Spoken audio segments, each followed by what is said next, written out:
আমাদের ব্যবহার করা প্রত্যেক Android phone up to date রাখা কিন্তু অবশ্যই জরুরি। আমরা যদি অ্যান্ড্রয়েড ফোনের সফটওয়্যার আপডেট না করি আমাদের অ্যান্ড্রয়েড ফোন কিন্তু স্লো হয়ে যেতে পারে এবং অনেক আপডেট থেকে আমরা বঞ্চিত হতে পারি। তো আপনি যে অ্যান্ড্রয়েড ফোনটি ইউজ করছেন সেই অ্যান্ড্রয়েড ফোনের সফটওয়্যার আপডেট কীভাবে করবেন সেটা আজকের এই ভিডিওতে আমি বলবো।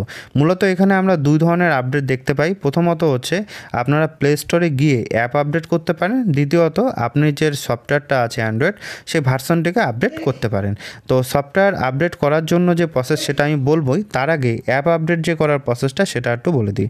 আপনারা চলে যাবেন হচ্ছে প্লে স্টোরে গিয়ে আপনাকে অ্যাপ আপডেট দিতে হবে। তো তার জন্য আমরা এখান থেকে চলে যাব প্লে স্টোরে গিয়ে আমরা ওপর দিকে চলে আসব প্রোফাইলে আসার পর ম্যানেজ অ্যাপ অ্যান্ড ডিভাইসে চলে আসব। এখানে আসার পর আপডেট অ্যাভেলেবেল যে অপশনটা এখান থেকে আমরা আপডেট করে নেব। এটা গেল ফার্স্ট। এটা আমরা আপডেট কমপ্লিট করে নেওয়ার পর আমরা চলে যাব মেন টপিকে, আমাদের সফটওয়্যার আপডেট। এই সেটিংয়ে চলে আসব। সেটিংয়ে চলে আসার পর ওপর দিকে অ্যাবাউট ফোন বলে একটা অপশন পাবো, তার নিচে পাবো হচ্ছে সিস্টেম অ্যাপ আপডেটার।